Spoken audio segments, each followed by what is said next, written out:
Salut à vous métalleux et bienvenue dans le premier épisode de la Chronique Infernale. Il y a quelque temps, un album tout droit sorti de Pologne a vu le jour. Si j'évoque la Pologne dans le milieu du black death metal, vous saurez tout de suite que je parle de B et Moth et de leur nouvel album The Satanist.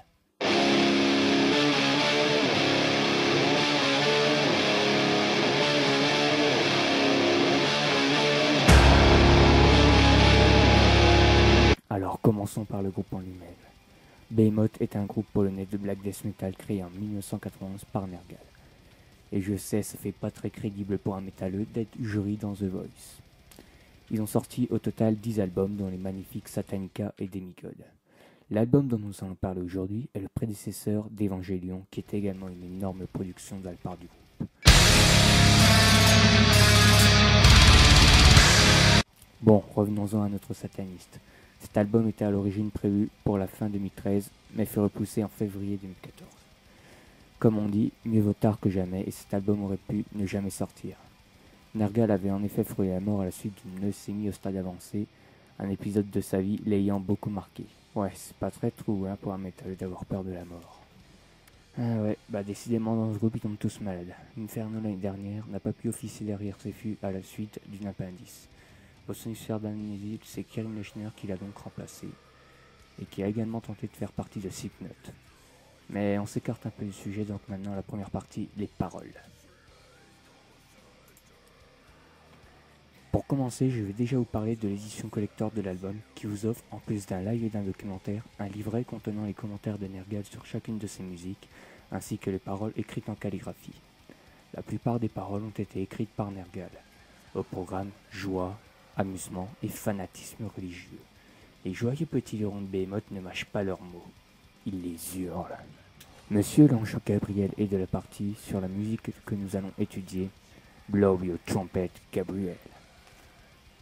Bon, plus sérieusement, le péché et la malédiction est évoqué sous toutes ses formes. Nous avons déjà l'évocation du serpent qui naît en plus de l'organe génital d'une vierge. Et ouais, de la même façon que Marie. On peut se dire que Jésus est dans un certain contexte comparé à ce serpent, quand on sait par la suite que le Fils de Dieu, ouais en gros t'es toujours vierge quand tu te fais sauter par Dieu. On va avoir les fanatiques religieux au cul mon gars. Ouais, donc je disais, quand on sait que le Fils de Dieu dissout dans les flammes ses 12 apôtres. Si on reconstruit tout cela, le serpent qui est né est en réalité Jésus. On est également témoin des 12 tribus de Juda éradiquées. Par quoi ? Par la famine. Et ouais, le jardin d'Éden confus distribuait le pain à Léviathan, ou la bête de l'Apocalypse. Et ces au secours dans le texte sont traduits par des Hosanna, qui veut dire en hébreu sauve, nous t'en prions. Ces mots annoncent la décimation du peuple de Juda qui sont les racines de David, second roi d'Israël et fondateur de l'État israéliste. Ils pensaient pas aux Iclombés à l'époque, ceux qu'on va nous foutre dans la merde dès le premier épisode. Putain. Bon. Et pour finir, l'évocation des villes de Sodome et Gomorrah, villes détruites par le feu dans la Genèse pour avoir péché. Ce péché, je pense que vous pouvez directement le repérer grâce au nom d'une ville, qui parle donc de rapports homosexuels, et donc de sodomie, ou pénétration urinale, ils pensaient pas à ça à l'époque. On va passer à la suite avant que ça devienne vraiment dégueulasse.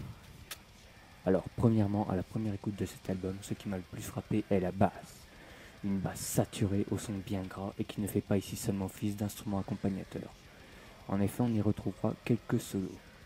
Pour ce qui est de la batterie, on y trouvera beaucoup moins de blast beat. Mais heureusement, Inferno a pensé à tous ces batteurs en manque de sensations fortes comme sur le titre Amen, avec tantôt des sonorités tribales. Et la guitare ? Eh bien, écoutez le solo de Messe Noire, à mes yeux, un des meilleurs solos de l'album, très mélodique. Niveau riff, on y trouvera le bonheur sur toutes les musiques. Mais je mets quand même une mention spéciale au refrain de Benzar. Et pour finir, côté voix, on distingue une nette progression comparée aux autres albums. On peut à certains moments l'assimiler à la voix de Joe Duplantier, chanteur-guitariste de Gojira. Maintenant que tout cela est dit, je vais opérer au top 3 des musiques de l'album. Numéro 3, Ora Pro Nobis Lucifer. Le deuxième titre qui a été dévoilé et qui annonçait déjà les couleurs de l'album. Certains trouveront un certain manque de relief à cause des lignes de double pédale toujours identiques. Mais ce manque de relief est compensé par la voix et ses paroles puissantes, à écouter au moins pour l'introduction et pour le pont, les moments forts de la musique. Numéro 2, Au Fateur, au Satan, au Son, la dernière musique de l'album. Une intro composée de chœurs accompagnant le chanteur dans ses couplets, de refrains lourds suivis d'un énorme solo pour le premier, puis d'une outro pour le deuxième, au texte parlé façon discours, idéal pour achever cet album. Et enfin, numéro 1, The Satanist, le titre tiré de l'album éponyme, que je place à la première place pour son énorme prise de risque. Un instrumental ici beaucoup plus rock, non pas du tout le rock là, pari effectivement très risqué pour un groupe de Black Death. Néanmoins, ce qui m'a le plus attiré sont les power chords du refrain et le solo de basse avec en plus de son effet saturé un effet de phaser. Les batteurs sont sans doute assez déçus s'ils apprécient Behemoth uniquement pour sa technique à la batterie, parce qu'ici, effectivement, il n'est pas question d'une démonstration de technique. Bon, l'émission touche à sa fin, sachez que ce classement est uniquement personnel.